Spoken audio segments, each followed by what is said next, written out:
I don't usually share things like this, but what happened to me last year still doesn't make sense. Even now, I'm not sure if I actually survived something or if I left a part of myself behind that night. It was around 11:30 p.m. when I boarded a local bus to go back home after visiting a friend.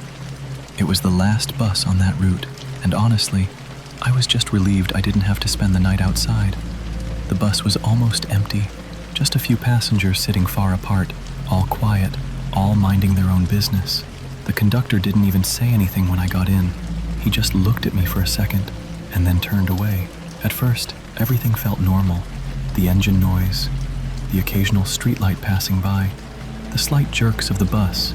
It was all familiar, but after about 15 to 20 minutes, I started noticing something strange.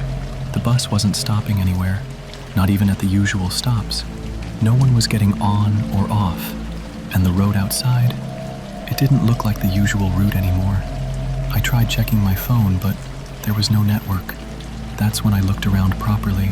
The passengers, something about them felt off. They were sitting completely still. No one was talking, no one was moving. It was like they weren't even breathing. I tried to ignore it, telling myself I was just tired, but then I made eye contact with one of them. He didn't blink, not once. I quickly looked away, my heart starting to race. I decided to go and ask the conductor what was going on. As I walked toward him, I realized something even worse. The driver's face wasn't visible in the mirror. It was just dark, like a shadow sitting behind the wheel. "Baya, this isn't the usual route," I said, trying to keep my voice steady.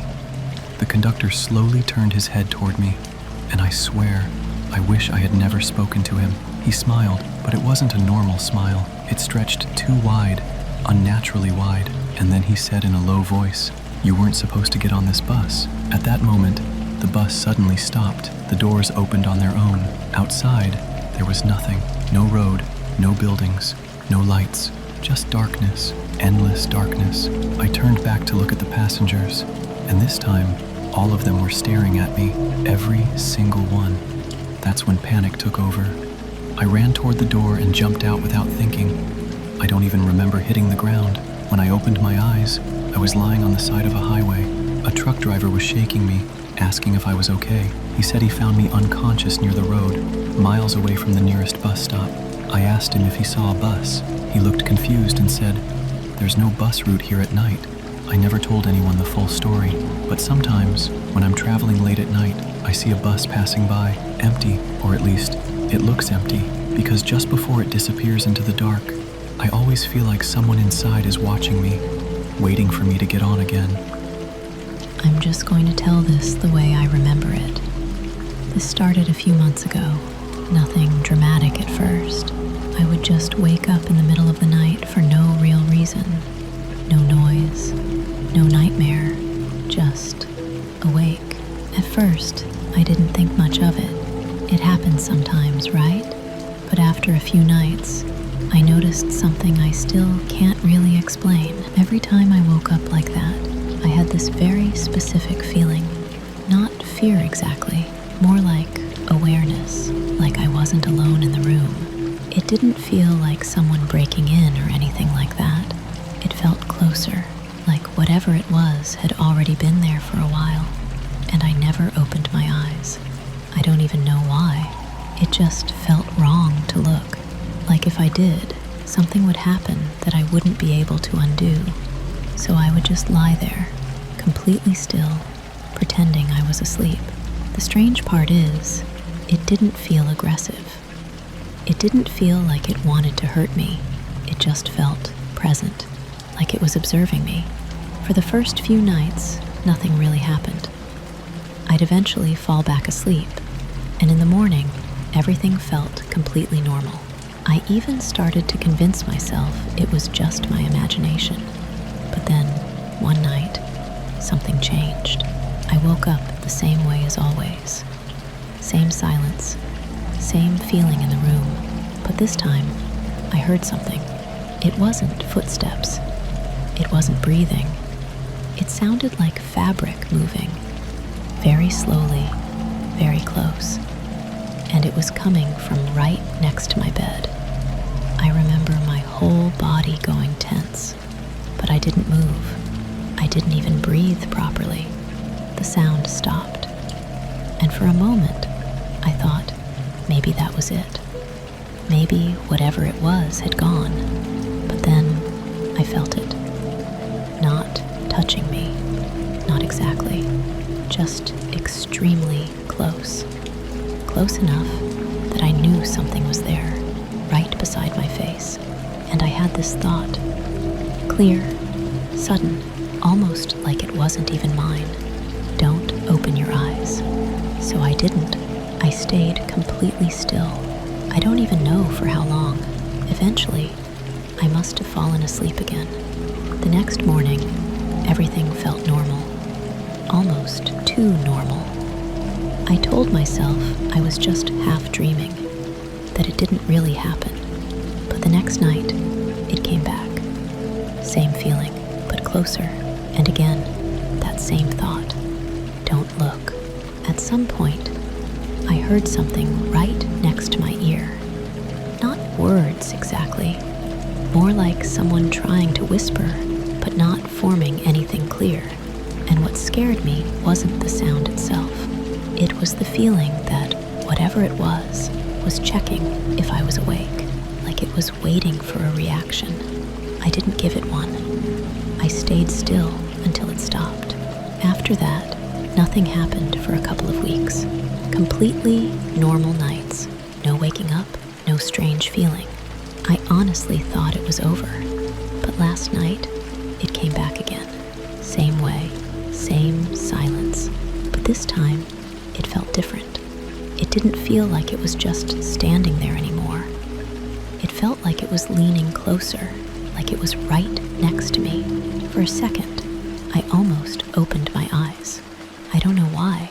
Maybe I just wanted it to stop. But right before I did, that same thought came back, stronger than before. Don't. So I stopped myself, and then I felt something on my pillow. Not heavy, just a slight pressure, like something had placed itself right next to my head. And that's when I realized something I still can't shake. It wasn't just in the room. It knew exactly where I was. And it wasn't just watching. It was waiting for me to look. I grew up without siblings. Back then it was just me, my mom, and my dad in our home in the rural area around Detroit. My parents always tried their best to give me every opportunity, even though money was tight. And they did a pretty good job. I'm now the owner and founder of a fairly successful construction company, living my best life with my beautiful wife and our 2 daughters in a 2-story home. My father passed away a few years ago, so my mother had been living alone in the house where I grew up. As she got older, she began having more and more difficulty taking care of everything by herself. Since I couldn't always be there to help her, I finally convinced her to sell the house and move into a beautiful, highly rated retirement home in East Detroit. I thought I had made the right decision. Professionals could take care of her, and I could focus on my business and my family. But the day she moved in, her health began to decline rapidly. I started receiving calls from the nurses and doctors almost every week. They told me her mental state was worsening, that she refused to eat or take her medication. But the worst part, the part that made my stomach turn, was what they told me about her nights. Every morning, they didn't find her in her bed. They found her sitting inside her closet, awake, shaking, crying. When they asked her why she kept doing that, she always refused to answer. She would just tell them to leave her alone. So I went to visit her. When I asked her directly why she was getting into the closet every night, she looked at me with tears in her eyes and said, "My father wouldn't have wanted me to put her there, that she wanted to go back to her old house." Then she broke down crying and told me to leave. On the drive back, my thoughts were racing. One idea kept forcing its way to the front. What if the staff was mistreating her? It would explain everything, her fear, her silence. So I did something I thought was justified at the time. I stopped at a Walmart and bought a baby monitor. Later that evening, while my mother was having dinner, I slipped into her apartment and set it up in the corner of her bedroom, aimed directly at her bed. Then I left, went home, had dinner with my family, and tried to get some work done. Around 9 p.m., I checked the monitor. Everything seemed normal. My mother got into bed, turned off the light, and went to sleep. Nothing unusual. I left the feed running in the background. About 2 hours later, something changed. My mother suddenly jolted awake. She didn't move at first, just lay there, staring at the door, completely still. Then, without warning, she sprang out of bed. Not like someone waking up, but like someone was forcing her. She rushed to the closet, climbed inside, and slammed it shut. I stared at the screen, my heart pounding. After a few seconds, I grabbed my keys and drove. The streets were empty. I got there fast. When I entered the building, the reception desk was empty. No staff in sight. I ran to her apartment, unlocked the door, and rushed straight into her bedroom. Then I went to the closet. I opened it. There she was, curled up, shaking and crying. I asked her what was going on, what she was doing, why she was acting like this. She slowly raised her hand and pointed behind me to the bed. Only then, I saw the pale and hairless humanoid creature sitting on her bed looking at us. Okay, this happened when I was staying over at my aunt's house for a few nights. It's an old place, not in a creepy way, just quiet. The kind of house where everything makes small sounds at night. The first night was completely normal. I slept fine, nothing unusual. But on the second night, I woke up around, I think it was maybe 3 a.m. I didn't check the time right away. I just remember the feeling. Something had woken me up. I was lying on my side, facing the wall, and for a few seconds, I just stayed like that, trying to figure out what it was. And then I heard it, very quiet, a voice. Not loud, not whispering either, just close. It sounded like someone speaking softly from behind me. I couldn't make out the words at first. It was too quiet, and I remember thinking maybe it was my aunt talking in another room. Maybe the walls were just thin. So I stayed still, listening. But then I realized something that didn't make sense. The voice wasn't coming from the hallway. It was coming from inside the room, right behind me. I felt my whole body go tense, but I didn't move. The voice kept going, same tone, calm, like it was talking to someone. And then, slowly, I started to understand it. It was repeating something, over and over again, the same sentence. I couldn't catch all of it, but I clearly heard one part, "Don't turn around." I stopped breathing for a second. I told myself I was imagining it, that my brain was just filling in sounds. But then it said it again, clearer this time, "Don't turn around." And I knew it wasn't coming from far away. It was right behind me, close enough that if I moved even a little, I would feel it. I don't know how long I stayed like that. It felt like minutes, maybe longer. And then, suddenly, it stopped, completely silent. I didn't move right away. I just lay there, staring at the wall. Eventually, I told myself I had to check. Slowly, I turned around. There was nothing there, just the room, the door closed, the chair in the corner, everything normal. I didn't sleep after that. The next morning, I asked my aunt if she had been awake during the night. She looked at me and said no, she had slept through the whole thing. I didn't tell her what happened. I just nodded. But later that day, when I went back into the room, I noticed something I hadn't seen before. There was a chair in the corner, positioned directly behind where my bed was, facing me. And for some reason, I had the feeling it hadn't always been there. We moved into the third-floor apartment on a gray November afternoon, the kind where the sky presses down like wet concrete. Below us lived the Parkers, quiet people, the landlord said, with a new baby. At first the cries were ordinary, thin, hungry bleats that rose through the floorboards at predictable hours. By December they had changed. They never stopped. The sound drilled upward at 3 a.m, at noon, during dinner. It wasn't the ordinary wail of an infant. It carried a raw, desperate edge, as though the baby had been screaming for days without breath and still refused to quit. My wife, Ellen, began sleeping with the television on full volume. Our son, Tommy, 4 years old, started waking with nosebleeds. I pressed my ear to the carpet one night and felt the vibrations crawl across my cheek like insects. The cry had texture to it, wet, ragged, almost like screeching words. We banged on the door for answers one day. No one answered. We slipped notes under their door. Please do something. We can't live like this. The notes disappeared, but the crying only grew louder, as if the baby had been moved directly beneath our living room. Once, at 2 a.m., I crept down the stairwell and stood outside their door. The cry was right there, inches away, yet no light showed beneath the jamb. I smelled something sweet and heavy, like spoiled milk left in a warm crib. Ellen stopped speaking to me except in short, hissed sentences. "It knows we're listening," she whispered one dawn, eyes bloodshot. Tommy began imitating the sound in his sleep, a perfect, chilling mimicry that made us both bolt upright. In February, the cries changed again, this time lower, throatier. Then, for 3 blessed nights, silence. We slept like the dead. On the 4th night, it returned, weaker but impossibly close, as though the baby now lay inside our walls. Last week, the police came. Yellow tape fluttered across the Parkers' door like party streamers. The officer who spoke to us kept his voice low, professional.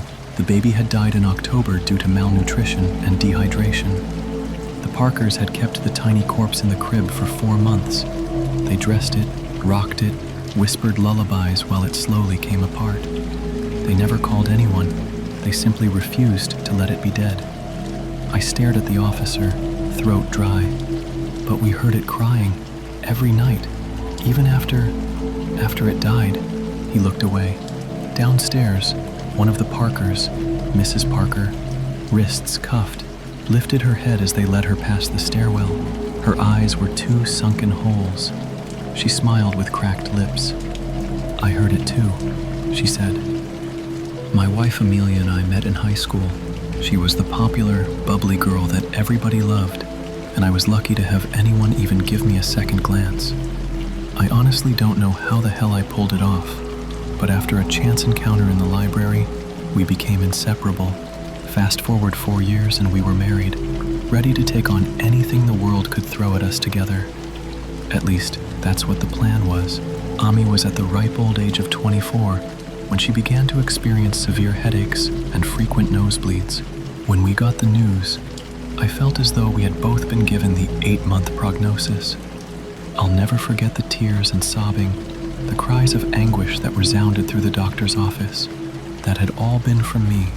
Amelia sat quietly, a faraway look in her green eyes. I took off extended time from work and dedicated my hours to Ami, whether she was in the hospital or at home with me and her family. As she became more and more withered, I couldn't help but to notice the looks her father and sister would give me. It was as though they blamed me somehow for their daughter's condition. The venom in their eyes seemed to hiss. "It should have been you." One night, as Ami and I lay together in bed, the insignificant voices droning from the TV, she began to ask me about something we had never discussed before in all our years together. "Do you think we go on in the afterlife?" The question hit me like a brick wall. I had never been religious, but what was I supposed to say to the love of my life, who was facing her own fading mortality? "Of course, baby," without a doubt in my mind. "Your light is too bright to ever go out. I believe that it'll shine forever." She had looked into my eyes after that, as if examining me for dishonesty. Thankfully, she did not detect it. "Good. I'll be waiting for you. I'm sure it'll feel like just a few seconds or so. Time and suffering won't exist anymore." I should have let the conversation end, but playing up my lie even more, I said, "I want you to send me a sign, Ami. Send me a signal of some sort that you're thriving, whether it's that old Madonna song you like, or a canary out on the porch, singing its heart out. Anything so that I can think of you." Amelia had wound herself even tighter into me at that point, a sad smile on her face. "I will." The doctors hadn't been quite right with their grim prediction. Amelia persisted for almost 10 months before that light of hers finally faded. I'm ashamed to say that though I tried my damnedest to speak at her funeral, I broke down and couldn't do it. I was forced to sit and watch with red eyes as her family and friends told wonderful stories about the love of my life, my best friend, and I, her husband, had nothing to offer the congregation. Time seemed to slow down after she left me. My performance at work dipped. I began avoiding my own friends even more, and I picked up the bottle. There seemed to be a hole, deep and hollow, a black chasm that had formed deep within me, and it would never, ever be filled again. The first sign came 2 months after she had passed. I was sitting on my porch, drifting into sleep, the glass of whiskey in my hand slowly sliding out. There was a quick movement, and I jerked back to full consciousness. A white cat had darted out of nowhere and was now sitting at the bottom step of my porch. I had a mind to shoo it away, but somehow my booze-addled brain was still able to recall the conversation that Ami and I had had all those eons ago. I sat forward, hardly believing it. The cat merely looked up at me with green eyes, and I could swear that it looked as though she was smiling. I began to smile myself, tears forming in my eyes. Then there was more movement. 2 coyotes sprung forward, faster than the cat had a chance to react. I myself fell to my knees, clumsily reaching out for her, but she had no chance. The 2 haggard animals ripped her apart. A flurry of white fur and red blood stabbed into my eyes and heart. The brief feeling of happiness that I had had been snuffed out. One of the coyotes looked up at me, and this time there was no doubt. It was smiling. 2 weeks later, I had my old radio plugged in, listening to sad music. Yes, I have a phone and YouTube, but listening to the radio had always been something Ami and I had done, going back to high school. I was again nearly asleep when I could hear Madonna's seductive voice over the airwaves. I could again feel a sort of relief, though my cynicism wouldn't allow me to believe that this was actually my wife. It's just the radio. How many Madonna songs are played a day? I closed my eyes tight and turned over, but then suddenly there was a terrible static sound blaring from the radio, and amongst that static, what sounded like screams. Screams the likes of which I have never heard before, born from some place that should not exist. Screams the likes of which I have never heard before, born from some place that should not exist. I sat up in bed, glancing at the old unit, but now there was only Madonna, singing a Spanish lullaby. I had to have been losing it. Either the liquor or the sadness it was supposed to be killing were finally getting to me. I had to do better for myself. For Amelia, I unplugged the radio, staggered down to the kitchen, and poured out every single bottle of alcohol and can of beer in my kitchen. I had had enough of this shit. Amy wouldn't have wanted me to live like this, even if I didn't believe she was still out there somewhere, waiting for me. I went back to work with a new haircut, shave, and mindset. I was going to get back on track. My boss even complimented me during my shift as I took phone calls from potential clients. I felt a lot better than I had in recent memory. 2 hours into my shift, I popped open a snack and drank some water to hydrate myself. As I answered my next call, I spat the water out as the low, scratchy voice whispered to me, "Life is terrible, but death is endless, my love." The voice was Amy's. I fell over backwards in my chair, kicking over my keyboard and unplugging my headphones. I jumped up and looked at my phone, but the call had ended. There was no record of it when I attempted to do a redial. I've since bought more alcohol. Hell, even more than I had before. Whether I'm sitting on my porch, driving home, or even lying in a ball in my bed, I can't help but to notice the inherent cruelty in life, seemingly magnified twofold. But I asked for this. I did ask her to send me a sign after all. If this story gave you chills, don't forget to subscribe, because the next one might be even worse.